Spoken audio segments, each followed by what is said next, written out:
नारे तकबीर, अल्लाहु अकबर, नारे रिसालत, या रसूल अल्लाह, नारे रिसालत, या रसूल अल्लाह, नारे हैदरी, या अली, नारे हैदरी, या अली, लब्बैक या हुसैन, लब्बैक या हुसैन, लब्बैक या हुसैन, लब्बैक या हुसैन, नारे तकबीर। अल्लाहु अकबर। আমরা বিভিন্ন মজলিস করি, কিন্তু আজকের মজলিস হচ্ছে জিকরে হোসেন আলাইহিস সালামের মজলিস। বেশক বেশক।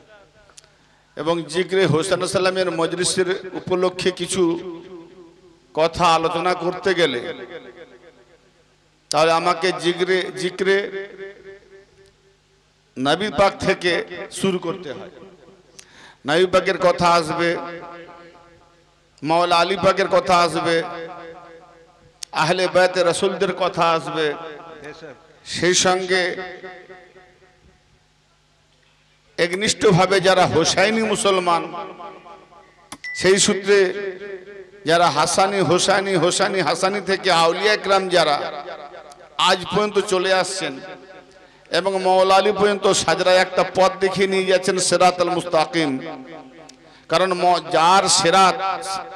যার সিরাতে মুস্তাকিম মানে সোজা পথ মাওলা আলী পর্যন্ত পৌঁছায় না, সে 100% সিরাতে মুস্তাকিমে নেই।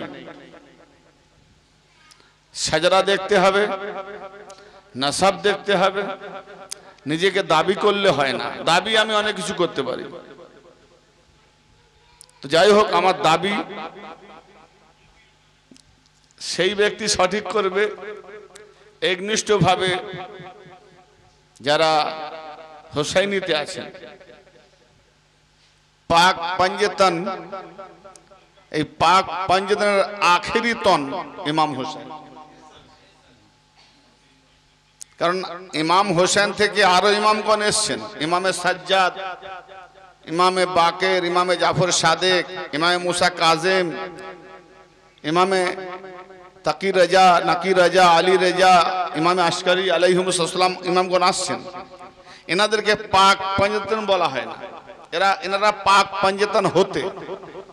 আজকের যে মজলিস জিকরে শাহাদাতের মজলিস,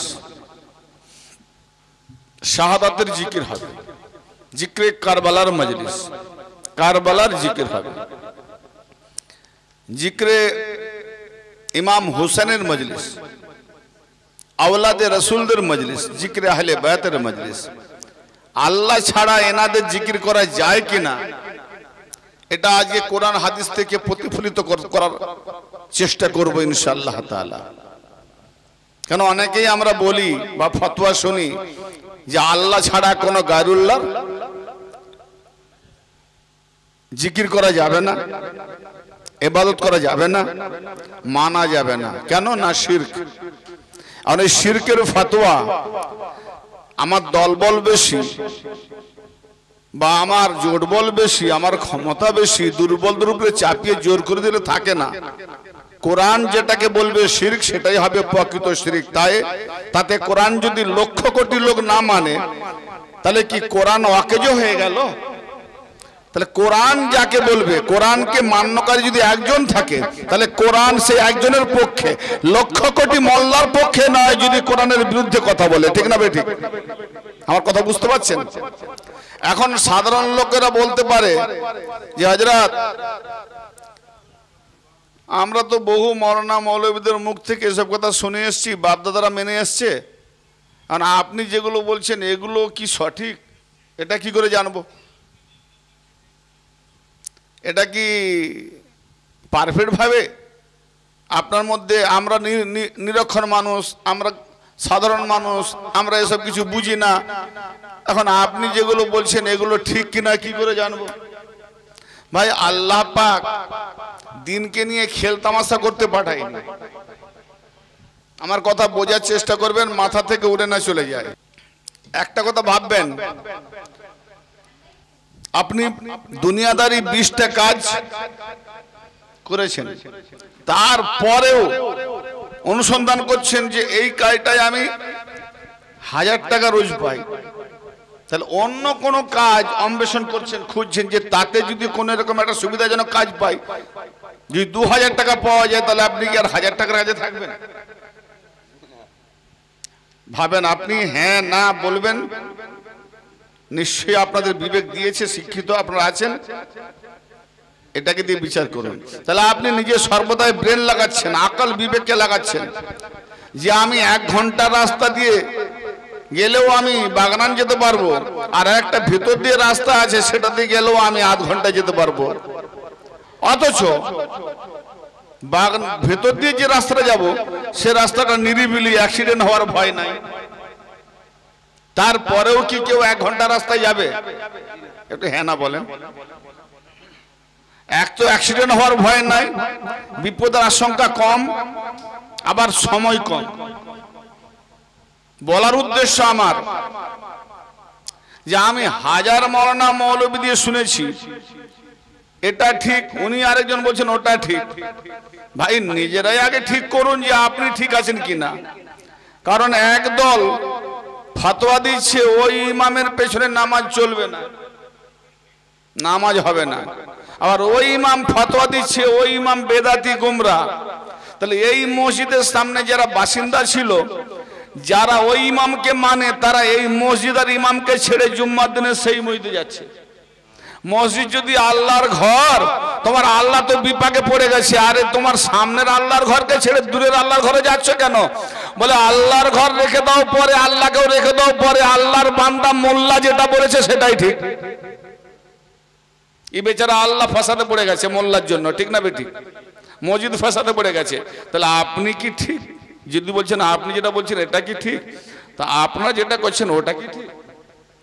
ভাই বিচার তো নিজেদের কাছে, বিচার নিজেদের কাছে। আমার কাছে ব্রেন আছে, বিবেক আছে, বুদ্ধি আছে, আল্লাহ পাক পাগল বানায় না।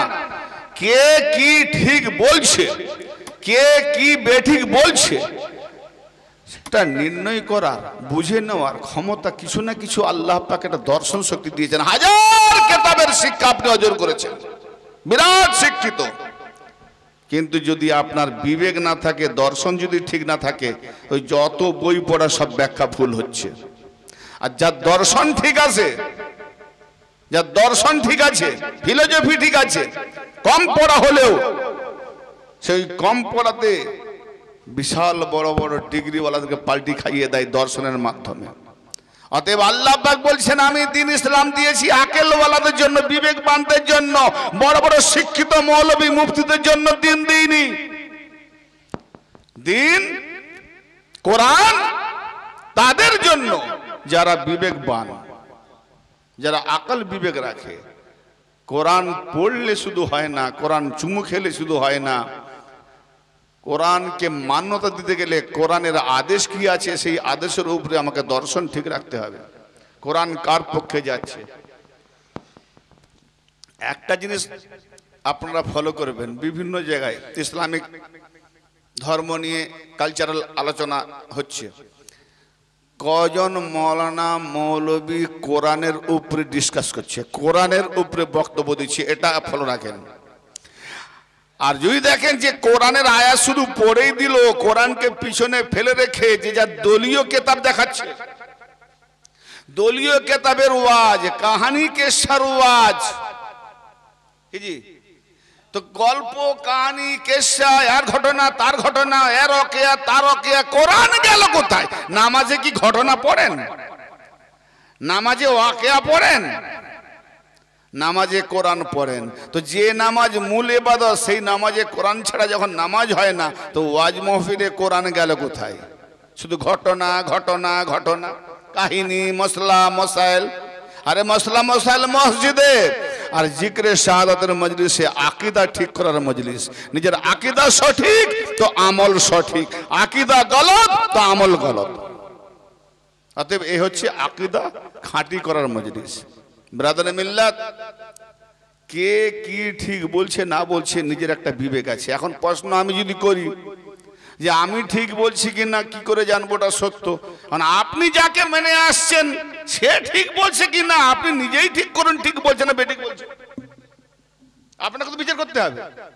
একজনকে নিশ্চয় মেনে আসছেন, তো সেটা কি করে আপনি পারফেক্ট জেনে নিলেন যে উনি ঠিক বলছে আর আমারটা গলত হচ্ছে? তাহলে নিশ্চয় দুটো বিচার করতে হবে, দুটোকে নিয়ে ভেরিফাই করতে হবে। তাতে আমার একটা চ্যালেঞ্জ থাকছে তোমাদের কাছে, কি আমার বক্তব্য, আমার ভিডিও সোশ্যাল মিডিয়াতে ছাড়া আছে। আমার চ্যানেলটির নাম হচ্ছে, কান খুলে শুনুন, আমার ইউটিউব চ্যানেলটির নাম হচ্ছে শামসুল আউলিয়া।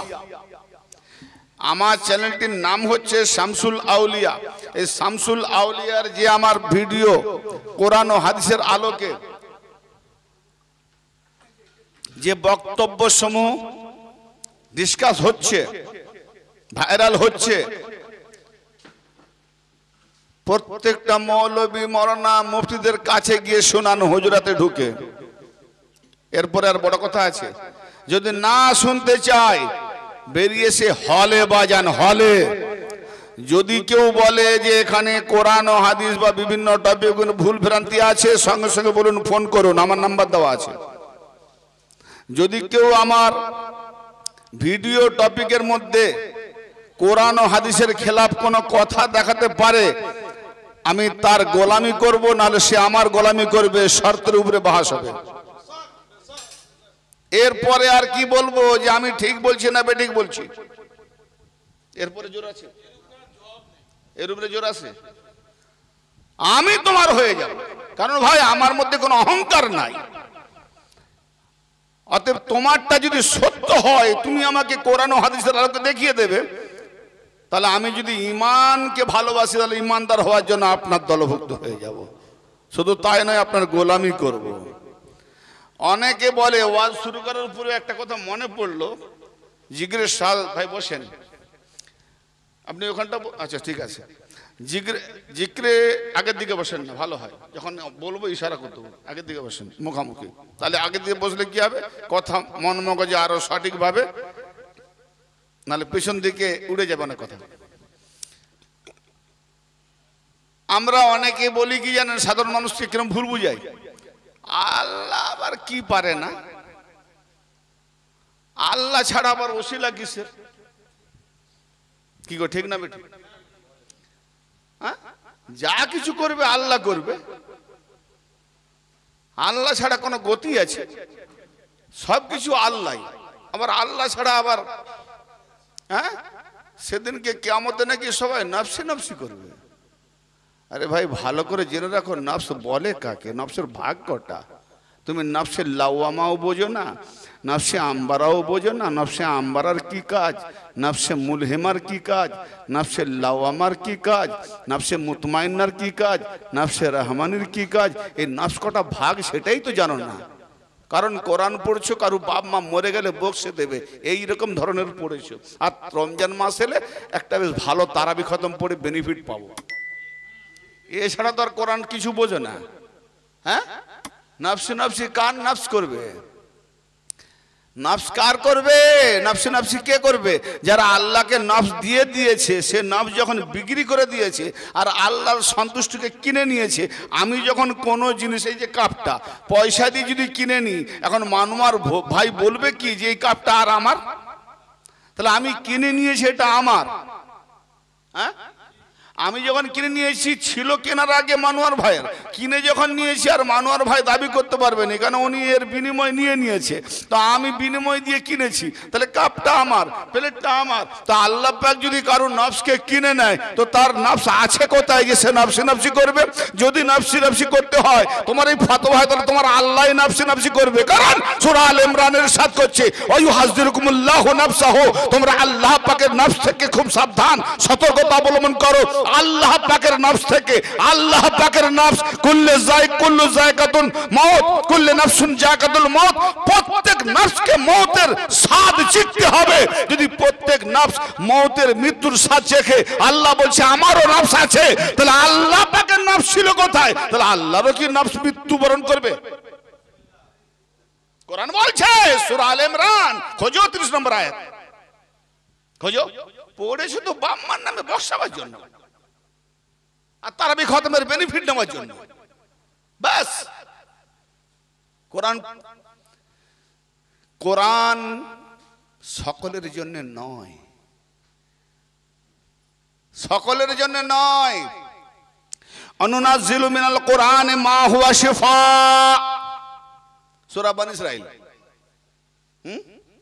অনুনাজ্জিলু মিনাল কোরআন মা হুয়া শিফা ওয়া রাহমাতুল মুমিনিন, আমরা নাজিল করেছি কোরআন হতে শিফা এবং রহমত মুমিনদের জন্য। নিজেকে মুমিন সাব্যস্ত করো, তবে কোরআন তোমার জন্য। ওয়ালাকিন্নাল অনুনাজ্জিলু মিনাল কোরআন মা হুয়া শিফা ওয়া রাহমাতুল মুমিনিন ওয়া লা ইয়াজিদুজ জালিমিনা ইল্লা খাসারা। এই কোরআন যারা জালেম তাদের ক্ষতি বাড়িয়ে দেয়, তাদের ক্ষতিগ্রস্ত করে দেয়। তাহলে কোরআন সবাই মানে মুসলমান দাবিদার, কিন্তু কোরআন কাউকে জালিম বানাচ্ছে, ক্ষতি করে দিচ্ছে। কোরআন কারোর জন্য ঈমান বাড়িয়ে দিচ্ছে, আকীদা বাড়িয়ে দিচ্ছে। জোরে বলেন সুবহানাল্লাহ। কোরআন সকলের জন্য নয়, কোরআন মুমিনদের জন্য শাফা ও রহমত। শাফা মানে কি? পিপাসা নিভিয়ে দেবে। আমার ঈমানের মধ্যে থাকলে, আমার মনের মধ্যে যে সব চাহিদা থাকবে হালাল মধ্যে দিয়ে, সেই পিপাসাটাকে নিবারণ করে কোরআন। মানে যা কিছু খুঁজবো কোরআনে পাবো, এই পিপাসা মিটিয়ে দেবে। আর কোরআন সর্বদাই মোমেনকে রহমত করবে। তো মোমেন যদি দাবিদার হও, তো তোমার ঘরে আবার গজব ঢুকে যায় কেন? হ্যাঁ, তাহলে মোমেন নয়। মোমেন বলে কাকে? মোমেন সবরকারী হয়। মোমেনের কাজ সবরকারী। আর আজকে আমরা সবরের মাহফিলে বসেছি। কে কি ফতোয়া দিচ্ছে, কানে ঢুকছে, ব্রেনে খারাপ লাগছে, দিলে খারাপ লাগছে, তবুও সবর।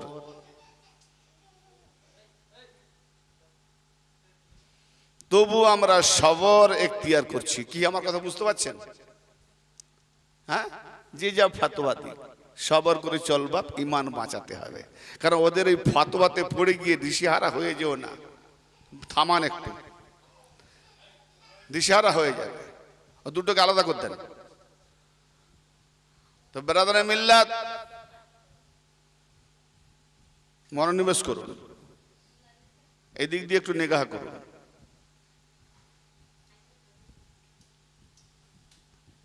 কথা বুঝতে পারছেন? আমি তো কেসা কাহানি, গল্প, ওয়াকিয়া বলিনি যে পাশে যত আওয়াজ হোক, কে কি বলছে চোখ বন্ধ করে বলে যাবো বলবো। কিন্তু আমাকে মানতে কি কথা বলতে হয়, মানে একটা আয়াতের উপরে, একটা লফজের উপরে ভেবে ভেবে কথা বলতে হবে, ঠিক না? তো পাশে যদি কোনো একটা আওয়াজ ডিস্টার্ব করে, ওই ভেবে ভেবে কথাটা বলা যদি ডিস্টার্ব হয়ে যায়, ভাইরাল হচ্ছে, লাইভ হচ্ছে, ধরার লোক আছে, ঠিক না বেঠিক?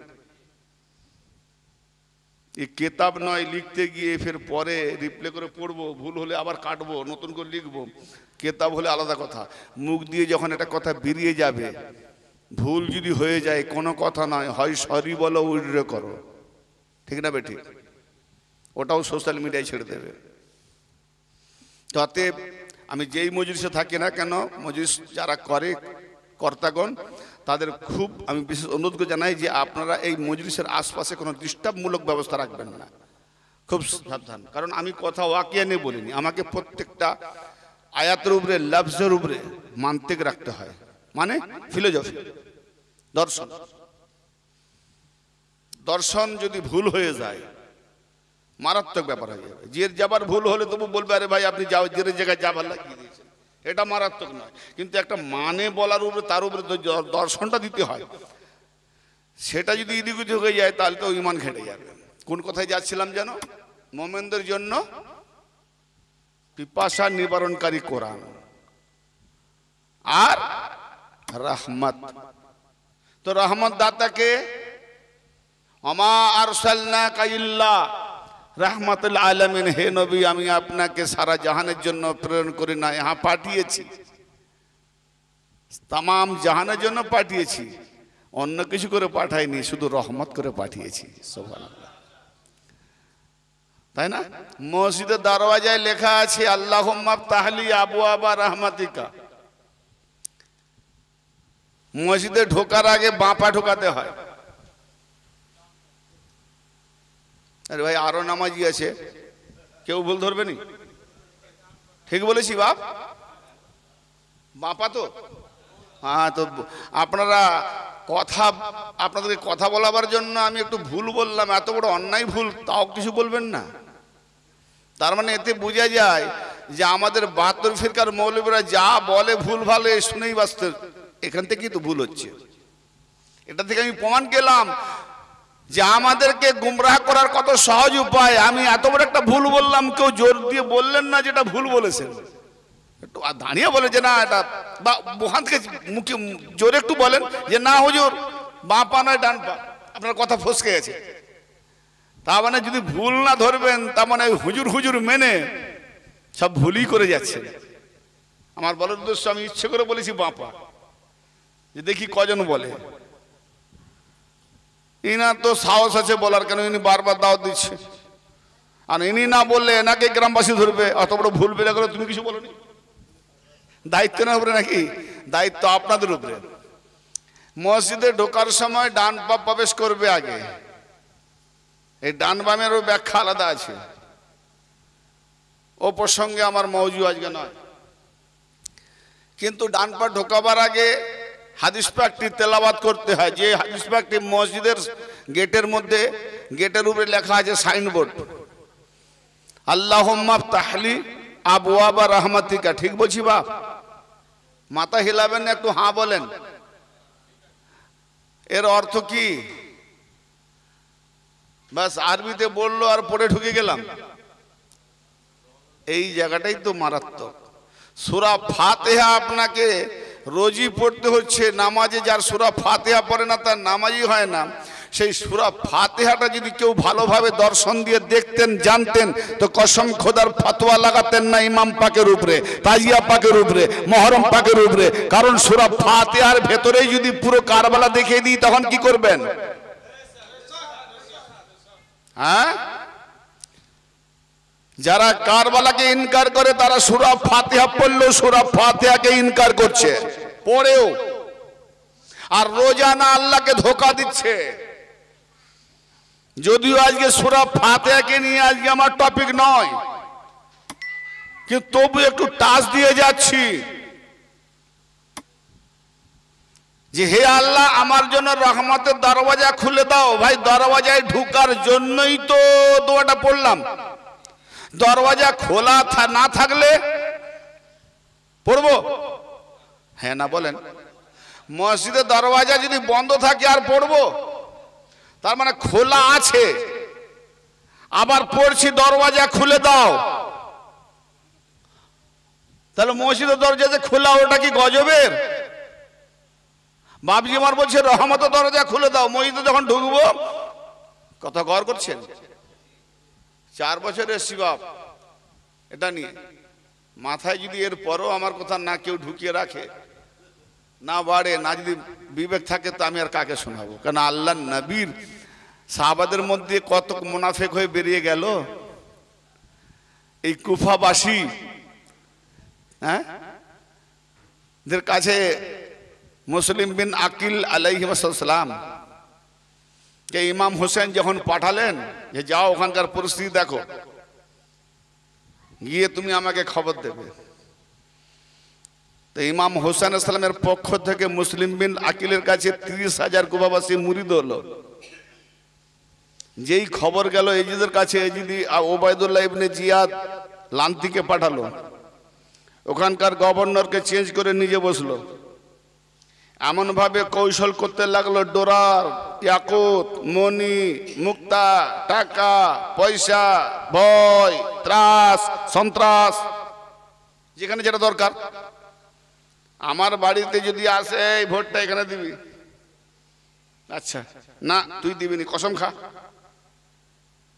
কোরআনের কসম, বেটার কসম, অনেক জায়গায় আছে, আমার কাছে রিপোর্ট এসছে।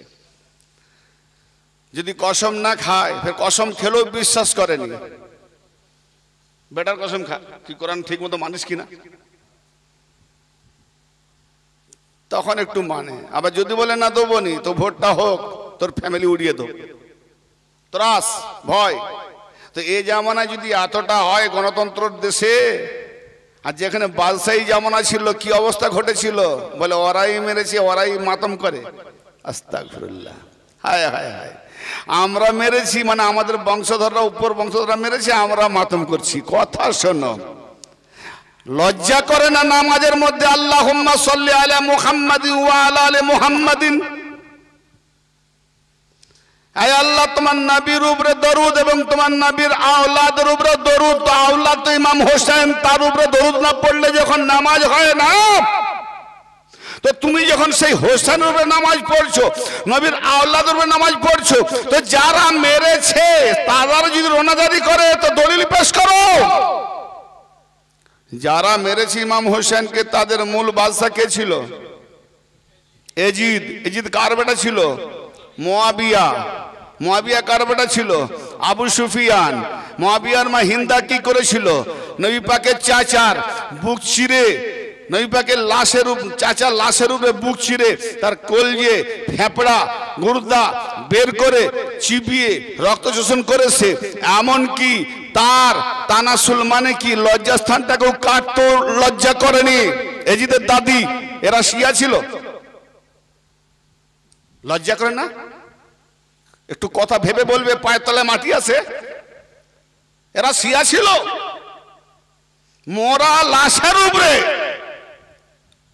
এত রাগ নবী পাকের চাচার উপরে যদি হয়, তাহলে মওলা আলী আলাইহিস সালামের বেলায়েতকে রক্ষা করার জন্য ইমামরা বাঁচাচ্ছেন, আর সেই ইমামদের শহীদ করেছে শিয়ারা।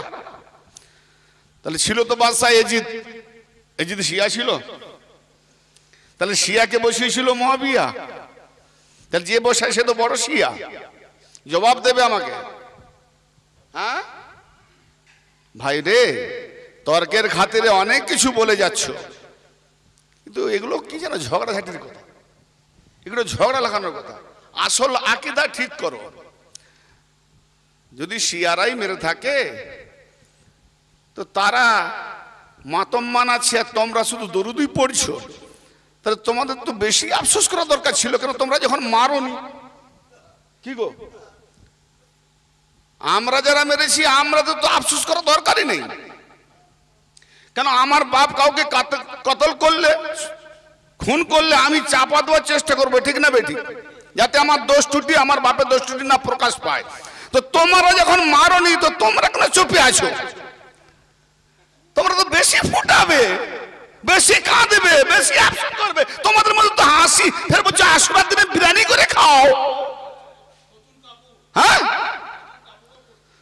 আশুরার দিনে বিবাহ শাদী করাও, বিবাহ শাদী করাও, অনুষ্ঠান মানাও, পিকনিক মানাও, হানিমুন মানাও, খুশবু বোতল লাগাও, বিরিয়ানি খাও, নতুন কাপড় পরো।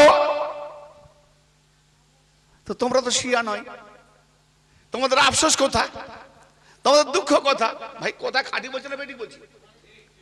বুঝে আমাকে লজিক দিয়ে বোঝান। তোমাদের তো আফসোস, তোমাদের তো আমাদেরকে টার্গেট করে আঙুল দেখিয়ে বলেছিল, ওরে তোরা মেরেছিস, হাই কি করেছিস রে? আমার আওলাদের রাসূল আমরা দরুদ পড়ি নামাজের মধ্যে, সেই হোসেনের উপরে কই দরুদ পড়ার সময় তো একটু কান্না আসেনি যে ইমাম হোসেনকে শিয়ারা কাতল করেছে?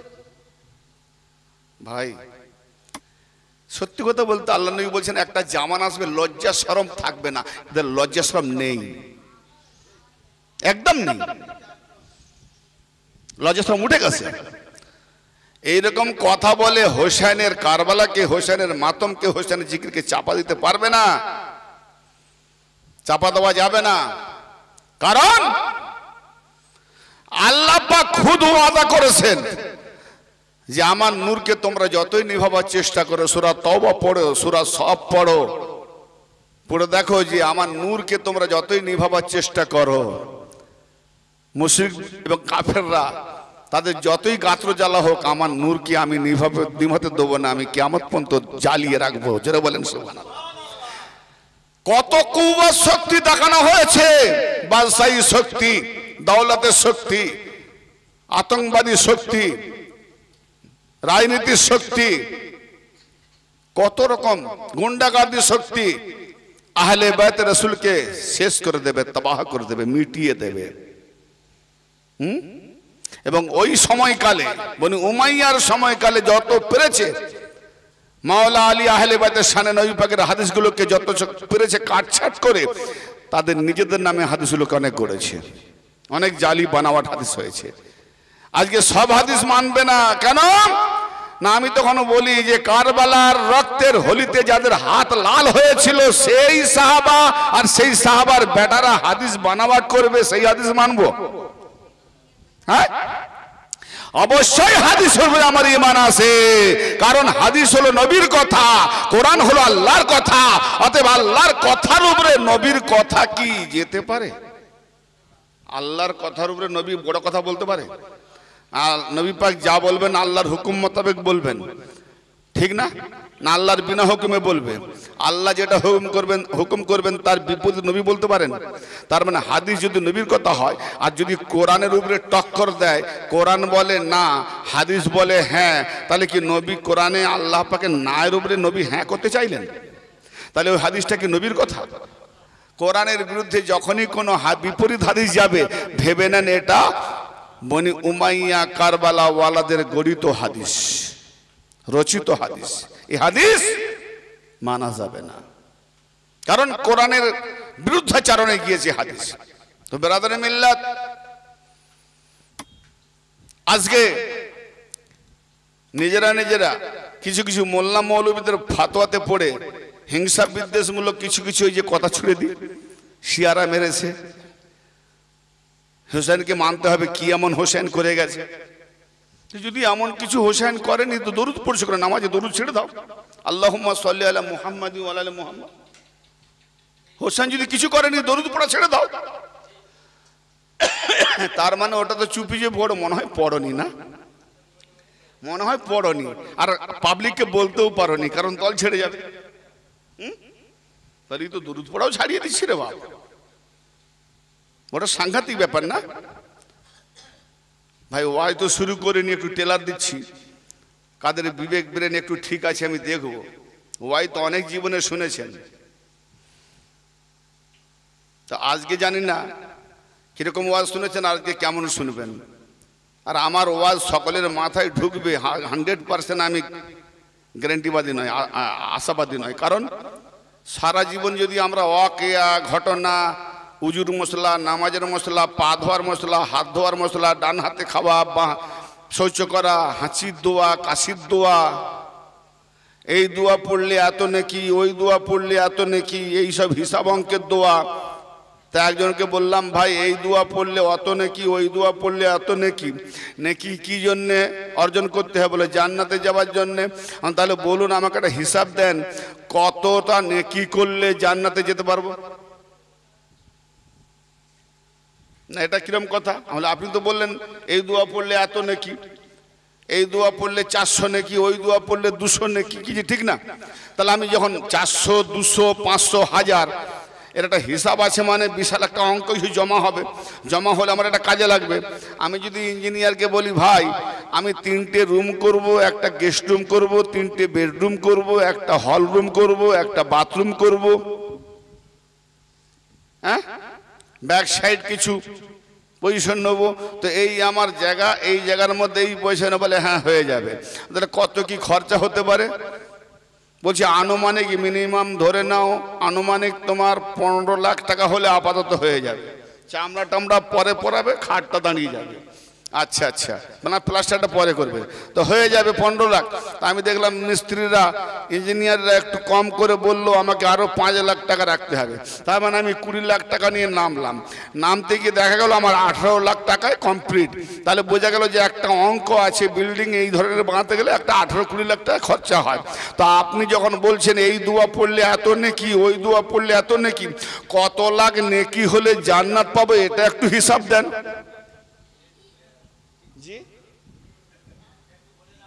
মুখটা ঘুরিয়ে দিয়েছে, বলে আল্লাহ কোথাও বলেছে যে এত লাখ নেকি হলে? আমার নবী আর আল্লাহ বলেছেন নেকি করো আর না করো, পাহাড় পূর্ণ আসমান দুনিয়া ব্যাপী নেকি করবে, তবুও জাহান্নামায় যাবে। কিন্তু আমার আহলে বাইতের মহব্বত যদি থাকে দিলের মধ্যে, জাহান্নামা হারাম হয়ে যাবে।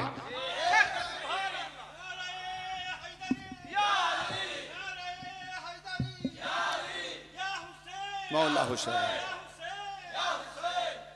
জাহান্নাম হারাম হয়ে যাবে। তো ব্রাদার মিল্লাত, যে কথাটা আমি বলতে যাচ্ছি সে কথাটা এখনো আসেনি। যে আজকে আমরা বিভিন্ন রকমের ধ্যান ধারণার উপরে মানুষদেরকে নিজের স্বার্থের জন্য, যদি বলেন আপনি কি আপনার স্বার্থ জন্য করেননি? ভাই সত্যি কথা বলতে দুনিয়াদারি যদি স্বার্থের জন্য করতাম তাহলে আমি এই দলে থাকতাম না। কারণ আমরা জানি বেশ বেশি হয়েছে, আমরা জানি যে এই দলে থাকলে আমাদের লোক সংখ্যা কম, দাওয়াত কম, পয়সাও কম, ঠিক না? যদি স্বার্থ থাকতো তো আজকে আমি দলের নাম ধরছি না, অন্য দলে একদিন ছিলাম, পার নাইট 3টে করে দাওয়াত আসতো, 2টো করে দাওয়াত মিনিমাম। আর অন্য দলে থাকলে আজকে আমার 40-50 হাজার টাকা ভিজিট, আমি বলতাম না, দিয়ে নিয়ে যেত যে হুজুর যা নেবেন।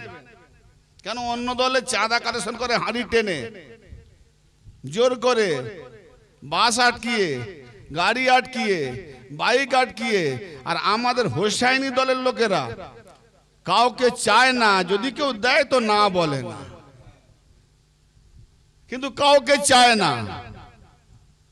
কারণ আমার ইমাম হোসেন কারো কাছে হাত পাতে না, কারণ ওনার হাত পাতা মানে হাত নিচু করা, দেনেওয়ালা হাত উপর করা। হোসাইনি মাননেওয়ালারা হাত উপর করতে জানে, নিচা করতে জানে না।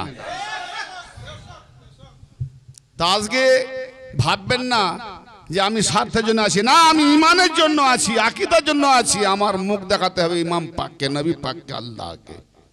ফলে আমি দুনিয়া দেখি না, আর মরণকেও ভয় পাই না, মৃত্যুকেও ভয় পায় না। আমি একটা ঈমান রাখি যে আমার মৃত্যু যেখানে থাকবে সেখানে কেউ আমাকে বাঁচাতে পারবে না, আর যেখানে আমার মৃত্যু নাই কেউ আমাকে মারতেও পারবে না। আমার রেজেক যেখানে আছে সেখানে আমি অবশ্যই চলে যাব, কেন আমি যাব না, আমার চালাবার একটা আছে গাইডম্যান। জি, যাহা কিছু ভাই মৃত্যু আল্লাহ করে তো না মালিকুল মউত করে? মালিকুল মউত মানে মৃত্যুর মালিক। আর আল্লাহ কার মালিক? আল্লাহ তো মালিক।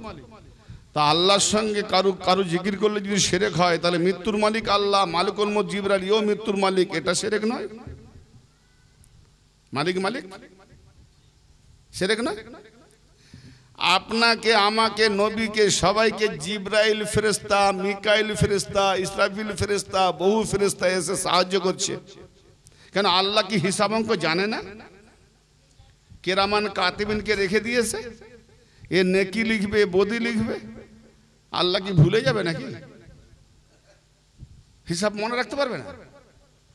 তাহলে আল্লাহ পাকের বান্দাদের খারাপ আর ভালো আমল লেখার জন্য যদি আল্লাহ ওসিলা গ্রহণ করে ফেরেশতাদেরকে, আরে তোমার আল্লাহ খুদ ওসিলা গ্রহণ করছে।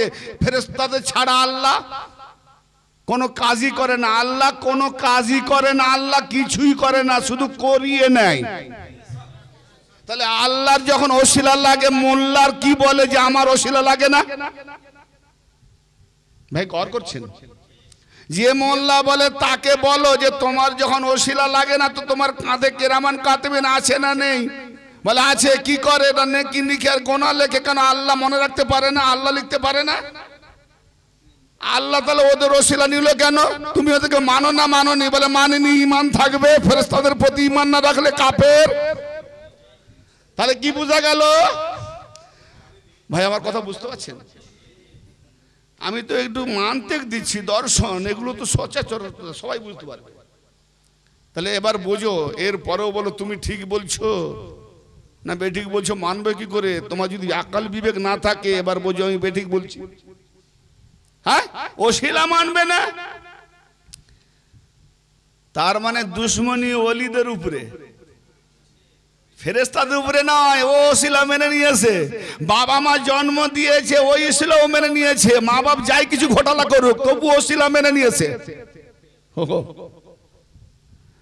যত দুশ্মনী নবী আর আলে নবী, আওলাদের রাসূল, আহলে বাইত রাসূল, ওলি আল্লাহদের উপরে। কারণ এদেরকে যদি মেনে নি মোল্লাদের পেট ভরবে না, দোকান চলবে না।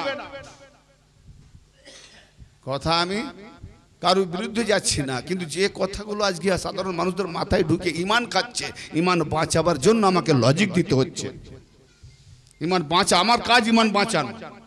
কেউ যদি তোমার ভেতরে স্লো পয়জন ঢুকিয়ে দেয় তো আমার কাজ হচ্ছে, ডাক্তারের কাজ কি, বিষ কামড়ালে, সাপে কামড়িয়েছে বিষ, ডাক্তার তোমাকে সেই বিষ দিয়ে ওই ধরনের তার বিপরীত বিষ দিয়ে বিষে বিষাক্ত করে বিষ নষ্ট করতে হয়, ঠিক না ঠিক? তো যেমন তোমরা কোরআন ও হাদিসের খেলাফ উল্টো পাল্টা কিছু বলবে তো তেমন রোগ, যেমন রোগ বপন করবে আমরা তেমন নিরাময় দিয়ে সাফাই করব ওষুধের সাহায্যে। কি কথা বুঝতে পারছেন আমার? তো ভেবে চিন্তে একটু কথা বলো। সূরা ফাতিহাটা নামাজে যখন পড়ো, তো আজকে আমি সূরা ফাতিহার টপিক নিয়ে যাওয়ার মতো আমার অবকাশ নেই। একটু বুঝে সুঝে পড়ো, মানে মতলব দেখো আর ভাবো যে তুমি রোজানা আল্লাহকে নামাজ পড়তে গিয়ে ধোকা দিচ্ছ না তো? কেন তুমি নিজেই বলছো ইহদিনাস সিরাতাল মুস্তাকিম, হায় আল্লাহ আমাদেরকে সহজ সরল পথে হেদায়েত করো, সিরাতে মুস্তাকিমে পরিচালিত করো, চালাও। তো সিরাতে মুস্তাকিম কোনটা সেটা কি একবার খোঁজ নিয়েছি? আল্লাহকে বললাম সোজা পথে চালাও, তো সোজা পথ কোনটা গো? ওলি ছেড়ে, নবী ছেড়ে সবাই নাকি নফসি নফসি করবে। তো যারা নফসি নফসি করবে তাদের পথে যাব কেন? গৌর করেন। এই মোল্লা বলে এক, যার বিরুদ্ধে বলছে তারই পথে যাবার নামাজে দোয়া করছে।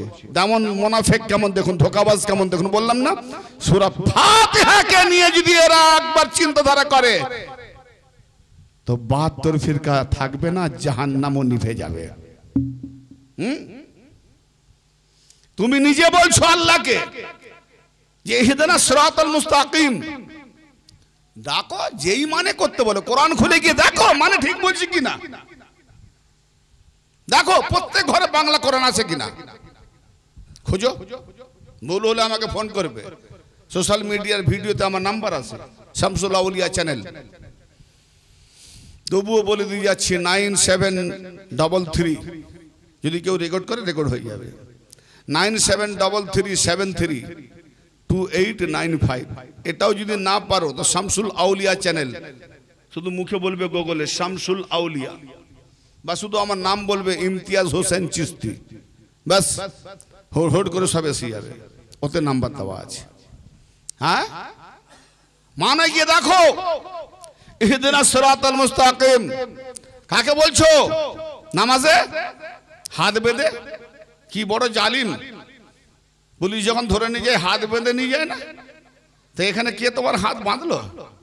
আল্লাহর কাছে মজলুম হয়ে, কি অসহায় হয়ে হাত বেঁধে বলছো ইহদিনাস সিরাতাল মুস্তাকিম, হে আল্লাহ আমাদেরকে সিরাতে মুস্তাকিমে পরিচালিত করো, সিরাতে মুস্তাকিমে হেদায়েত করো।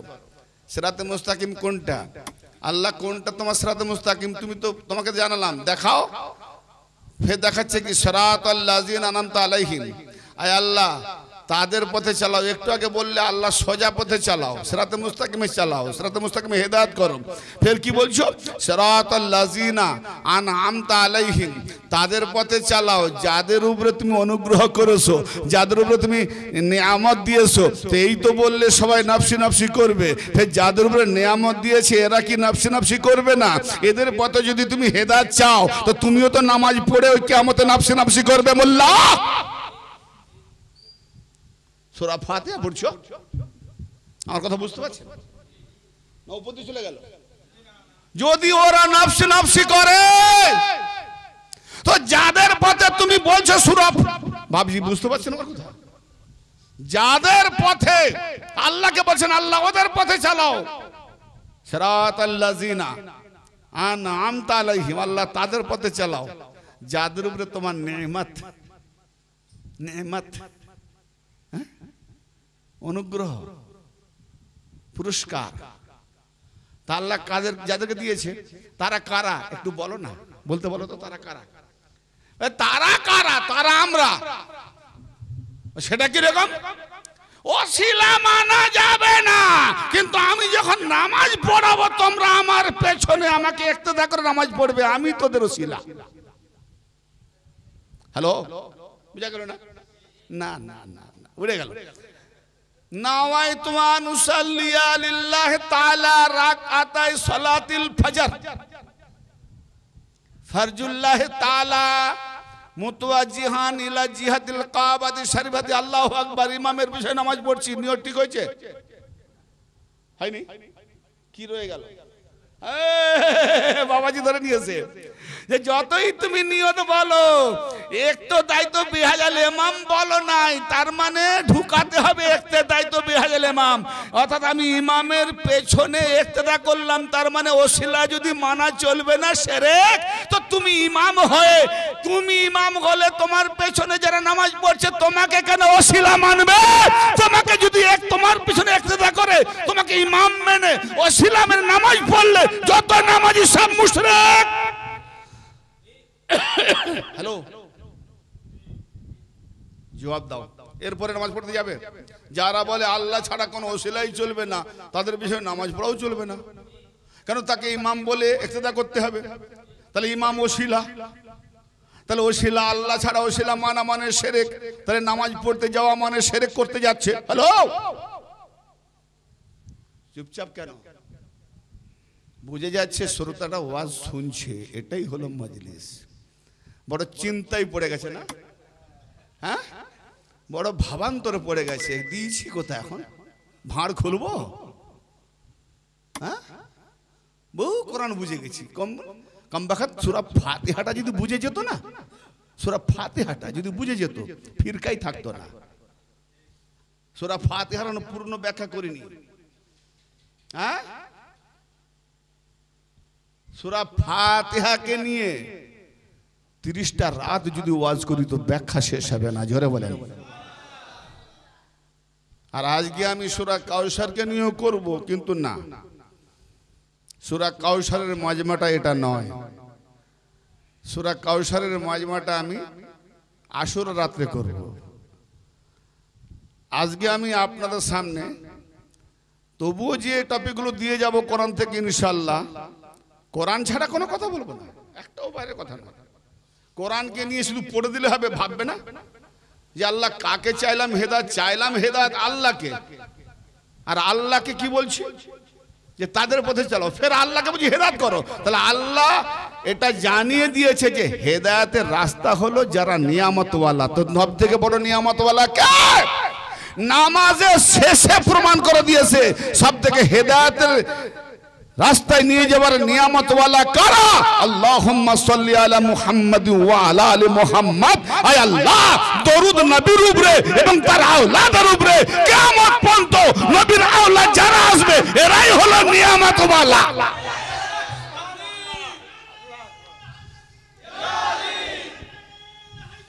ইয়া আলী, ইয়া হুসেন, লাব্বাইক ইয়া হুসেন। তুমি নিজে দরুদ পড়ছো, আমি অন্য কোনো হাওয়ালায় দিচ্ছি না। প্রমাণ করো। শুরুতে সূরা ফাতিহা আর সর্বশেষে দরুদ নবী আর আলে নবী। তো নিজেরা যে পড়ছো নিজেরাই বোঝো না, কম বাখাত। এই দুটোর উপর বিচার করো যে তোমরা ঠিক না আমরা ঠিক। কারণ আমরা আওলাদের রাসূলকে মানি, আহলে বাইতকে মানি, কারবালাকে মানি, কারবালার জন্য জান দিতেও পারি। না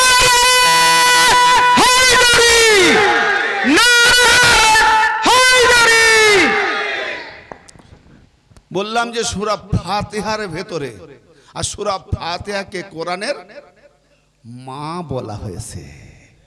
তো যারা মায়ের ঠিকানা জানে না, যারা মাকেই বুঝে না, যারা মায়ের উপরে বেয়াদবি করে, সে মোল্লারা হেদায়েত দেবে।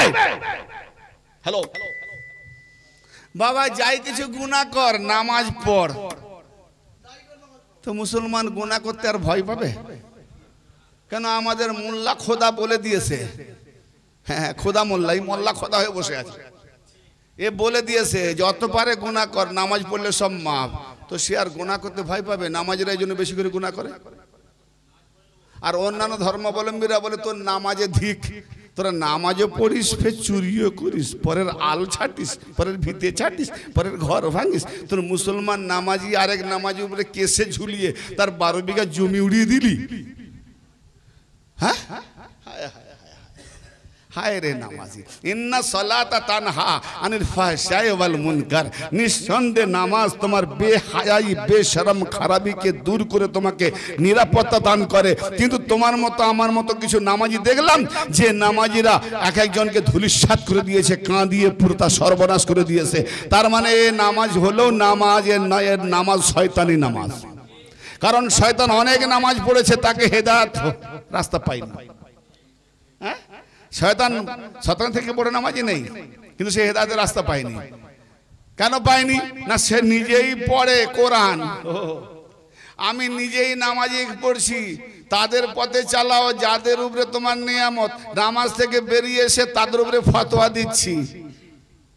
হ্যালো, সেই অলি উপরে ফতোয়া, সেই ইমাম হোসেন উপরে ফতোয়া, সেই মাওলা আলী উপরে ফতোয়া, সেই আহলে বাইত উপরে ফতোয়া, সেই অলির উপরে ফতোয়া।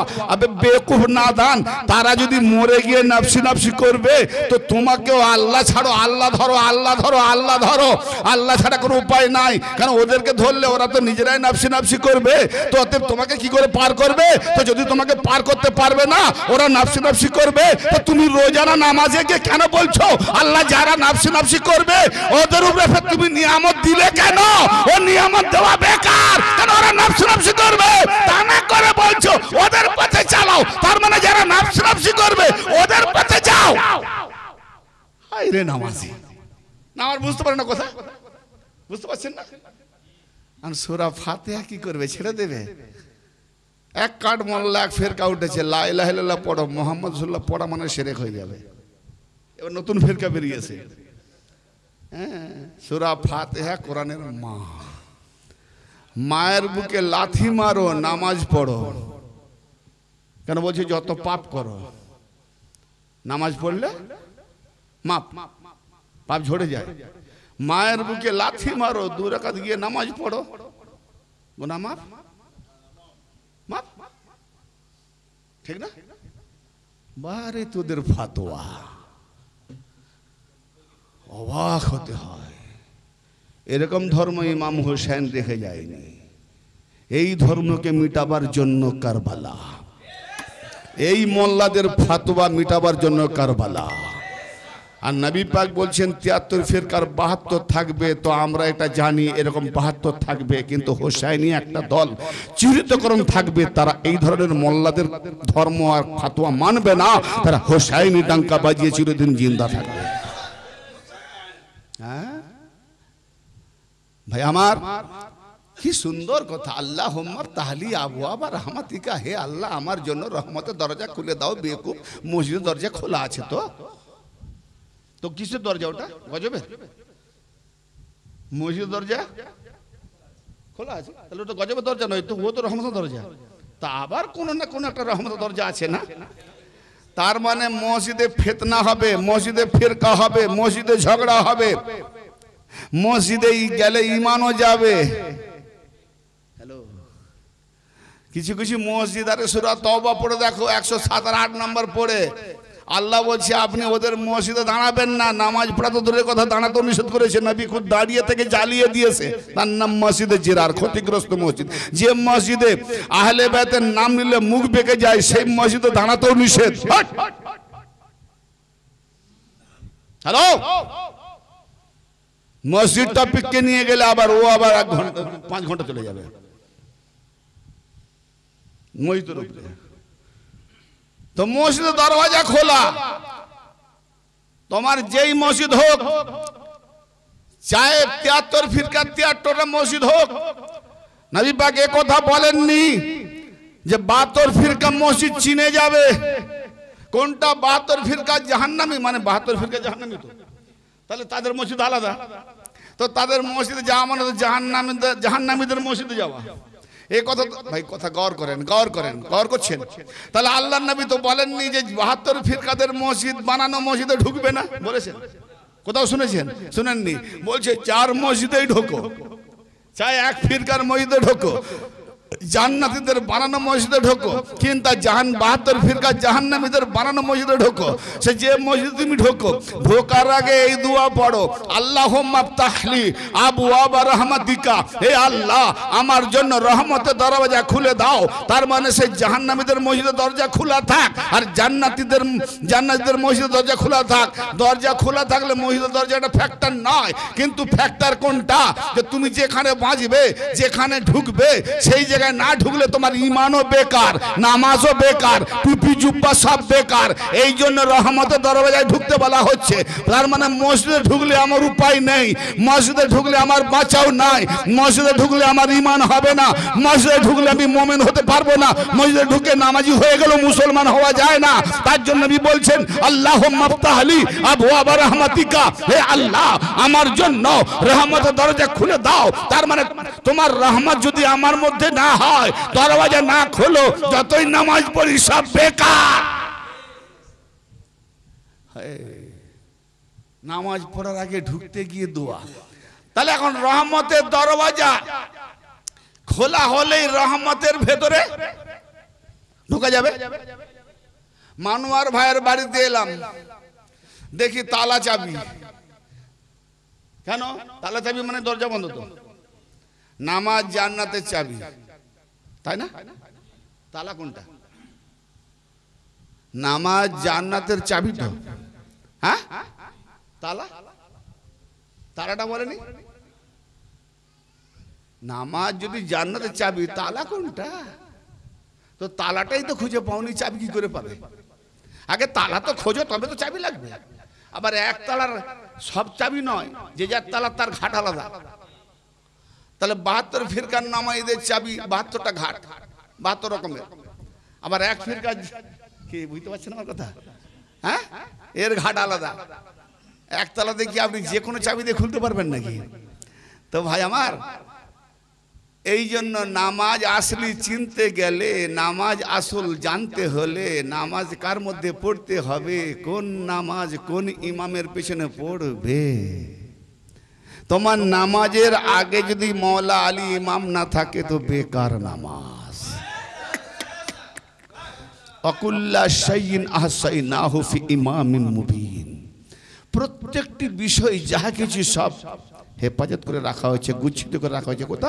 সুস্পষ্ট ইমামের মধ্যে। তা তোমার ইহকাল পরকালের যাবতীয় বিষয় তোমার ইমামের মধ্যে থাকবে, আর সেই ইমাম তোমার দায়িত্ব পেতে তোমার সামানকে বয়ে নিয়ে যাবে। জোরে বলেন, সেই ইমামটাকে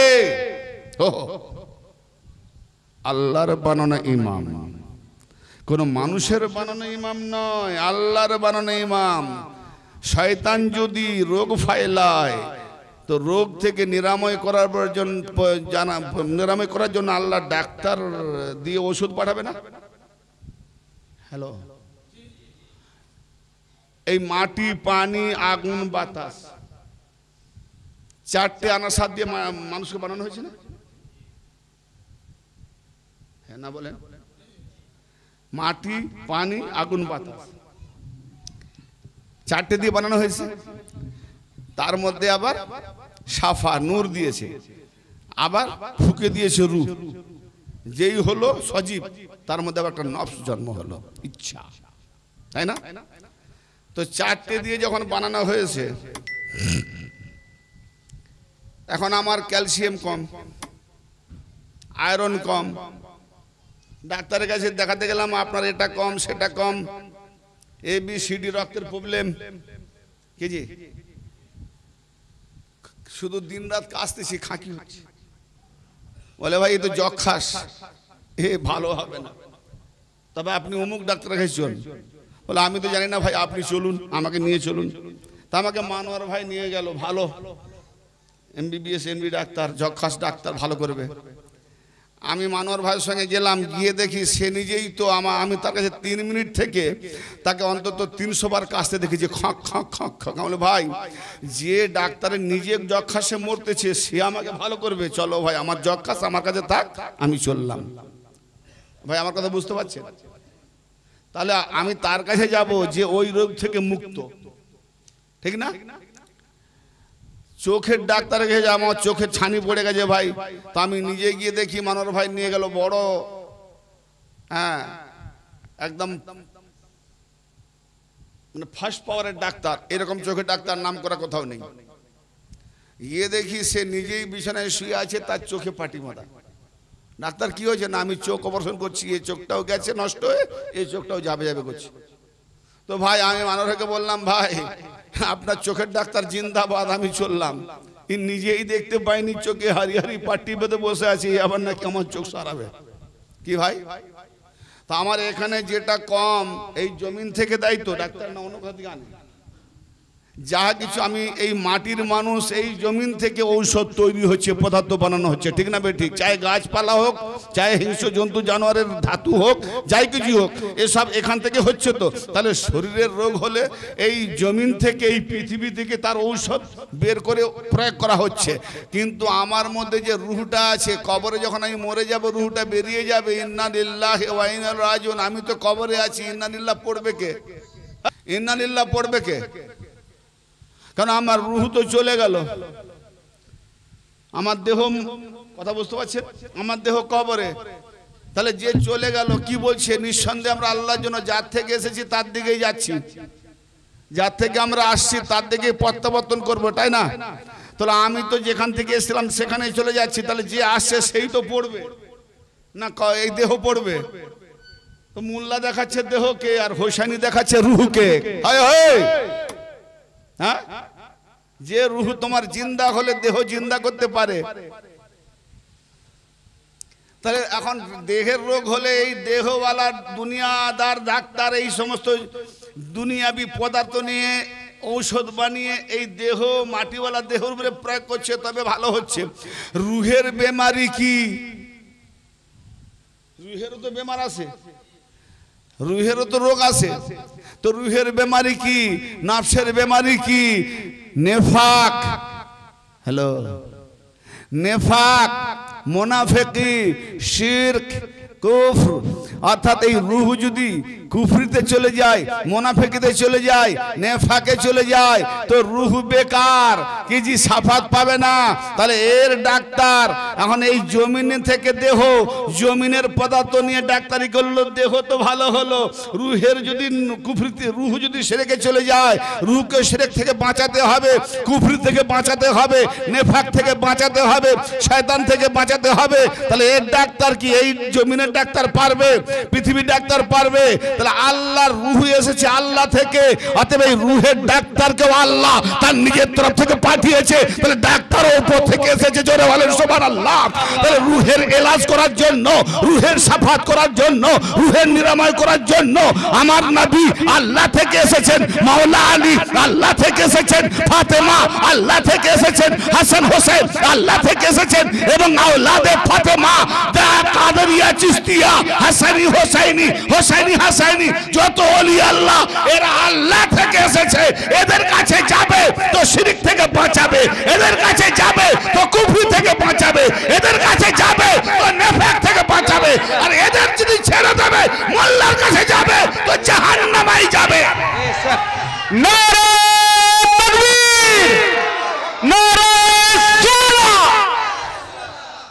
হ্যাঁ, যেখানকার রোগ সেখানকার ডাক্তার দরকার, ঠিক না বেঠিক?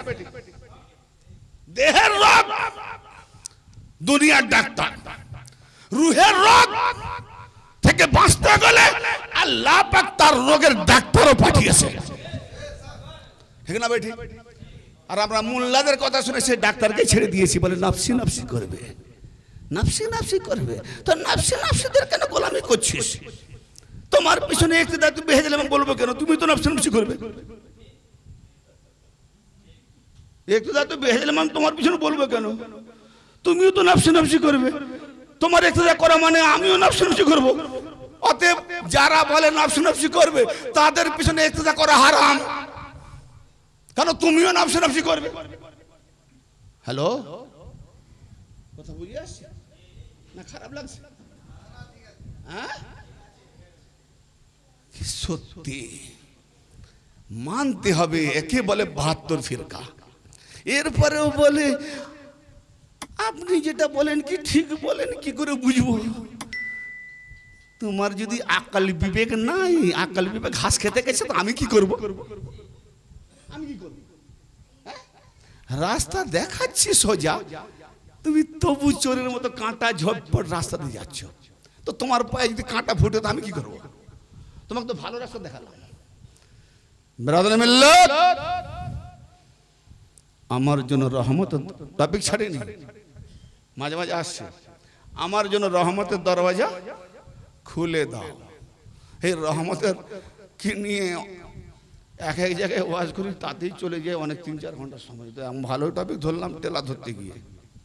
হ্যাঁ, রহমতের দরওয়াজা খুলে দাও। তো রহমত কে বাপ? আগে রহমত তো ছিল। ভাই এই ঘরের দরওয়াজা খুলে দাও। যদি কেউ পাড়াবো জিজ্ঞেস করে, ভাই দরজাটা খুলবে, কার বাড়িতে এসছেন? আমি যদি ঘর ভাড়ার মালিকের নাম না জানি, আমার কথা বুঝতে পারছেন? এই বাড়ির মালিকের নাম যদি না জানি, এসে যদি বলি, ও ভাই একটু আসেন না, বলে কি? বলে দরজাটা খুলতে বলুন না। বলে কার বাড়িতে এসছেন আপনি? কাকে চাইছেন? বলে নাম তো জানিনি। নাম জানেননি? বাড়িটা দেখেছেন? বলে না, বাড়িও দেখি। সুবহানাল্লাহ, বাড়িও দেখেননি, নামও জানেননি, তো আপনি কি করে বলছেন এই ঘরের দরজা খুলে দেন? এই ব্যক্তির, এই ঘরের মালিকের দরকার কি? জি, মালিকের নাম জানেন না, বাড়িও জানেন না, তো ওই মালিক হয়তো চিনেন আপনি, এই ঘরে থাকে কি করে জানবেন? তাহলে নাম জানা দরকার আছে। তো অতএব যে রাস্তায় যাওয়ার জন্য বলছো, আল্লাহ ওদের পথে চালাও, ওদের পথে চালাও, সিরাতাল মুস্তাকিম। সেই সিরাতাল মুস্তাকিমে চালাও, যে সিরাতাল মুস্তাকিমে যার উপরে তুমি নিয়ামত দিয়েছো। তাহলে সেই নিয়ামতওয়ালা কে? আও ইসনাদ সহি, হাকিম নিশাপুরি, মুস্তাদরাক আলা শাইহাইন। এই হাদিস আরো বহু জায়গায় কোট করা আছে। কাটো। ইন ওয়াল্লাইতুমুহু আলিয়ান ফাহাদিন মুহতাদিন ইয়াকিমুকুম আলা সিরাতিল মুস্তাকিম। নবী পাক বলছেন, যদি তোমরা আলীকে ওলি বলে মেনে নাও,